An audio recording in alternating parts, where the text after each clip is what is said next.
The radio in Officer Martinez's cruiser sputtered to life, the dispatcher's voice tight with alarm. Maple Grove Estates, Willow Street address. Caller reports a large, aggressive dog terrorizing the neighborhood and refusing to leave her yard.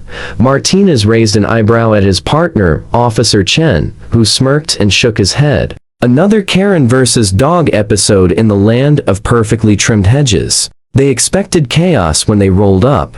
Maybe a lunging pit bull or a barking mastiff. Instead, they found a statuesque German shepherd planted like a statue in the middle of the manicured lawn, staring with laser focus at a small shed tucked behind. Karen Fitzgerald's pristine colonial. The dog didn't twitch, didn't growl. He simply watched the shed the way he used to watch warehouse doors back when he wore a badge himself.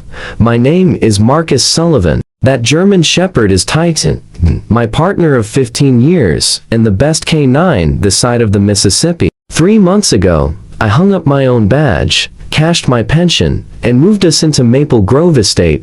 It's looking for quiet streets and zero drama. I should have known better. Drama here wears yoga pants and carries a clipboard. Karen Fitzgerald, self-appointed Empress of the HOA, took one look at Titan and decided he was a walking violation of every rule she'd ever invented. She was on my porch, smile stretched so thin it could slice bread. My, what a big dog for our little community, Mr. Sullivan. I do hope you've read Section 14B of the Covenants. Leashes, muzzles, decibel limits, the whole song and dance. I showed her Titan's service papers, his commendation, and the citation from the mayor for finding that missing 6-year-old. She glanced at them the way she'd glance at junk mail, then tapped her pen against her board. Rules are rules, even for heroes. After that, the complaints poured in like clockwork. Titan barked at 8:03 p.m. He didn't. Titan intimidated little Madison. Madison had actually been feeding him treats.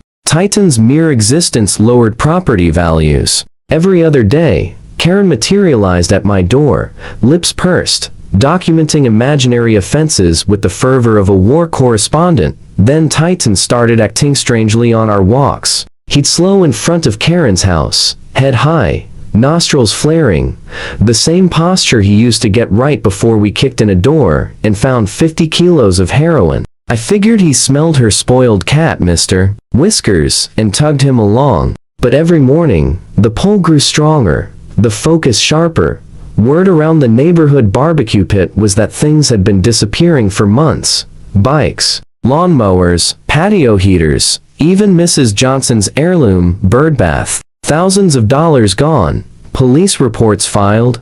Nothing ever recovered. Everyone grumbled, and nobody had answers. Until that Tuesday morning, Titan and I were halfway down Willow when his body went rigid, hackles half raised, every muscle locked. For the first time in his life, he ignored my heel command and shot forward like he'd been fired from a cannon. I jogged after him, shouting his name, heart hammering. He blew past Karen's picket fence, rounded the corner, and slammed to a perfect sit in front of her shed, nose aimed dead center at the padlocked door. Passive alert. The same alert that once netted us a fugitive hiding in an attic. Another time, a kidnapped teenager locked in a storage unit. Karen burst onto her deck in a peach robe and fury. Get that monster off my property this instant. I'm calling 911. This is trespassing. This is harassment. She waved her phone like a weapon, while Titan sat calm as a statue,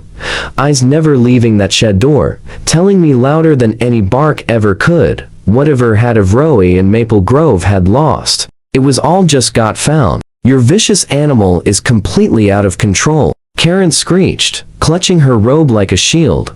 I kept my voice steady and called Titan back to heel. He obeyed, but slowly, throwing one last meaningful glance at the shed. Karen, I'm sorry for the intrusion. Titan's never broken position like this in his life. But when he alerts that way passive, dead certain it means he's found something worth finding.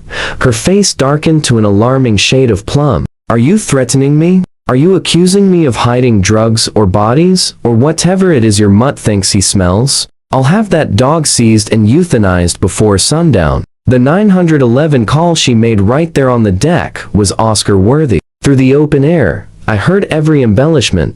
Titan lunging at her, snarling, trying to claw through the shed door. Me deliberately sicking him on her private property like some vigilante. I just stood there, hand resting lightly on Titan's collar, waiting. Good dogs and good evidence have a way of winning in the end.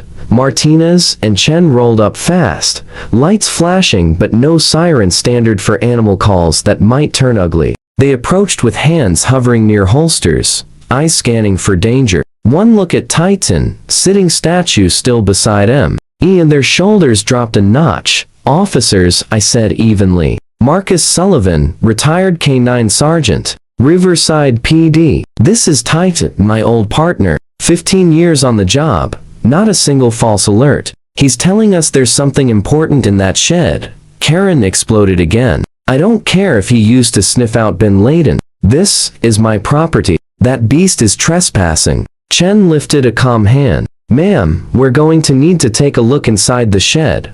Over my dead body. You need a warrant. I know my rights. I'll sue every one of you for harassment. That's when Tom strolled over from next door. Phone already extended. Officers, my backyard camera catches the corner of her yard. You're gonna want to see this. He played the clips right there on the lawn. Night vision footage. A woman in Karen's unmistakable robe hauling a kid's mountain bike toward the shed. Another clip, Karen wrestling with the rolled-up hose reel and a stack of planters. A third showed her dragging two teak patio chairs that I recognized as the Johnsons.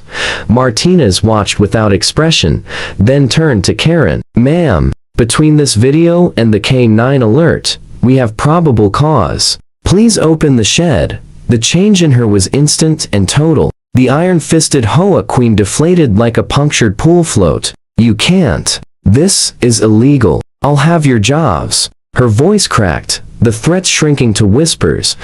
Chen was already on the radio requesting backup and bolt cutters. The snap of the lock breaking rang out like a judge's gavel. When the door swung wide, even from 20 feet away, the contents were unmistakable. Bikes piled like cordwood, patio sets disassembled and stacked, tools hanging in neat rows, planters, grills, wheelbarrows, everything the neighborhood had reported missing for half a year.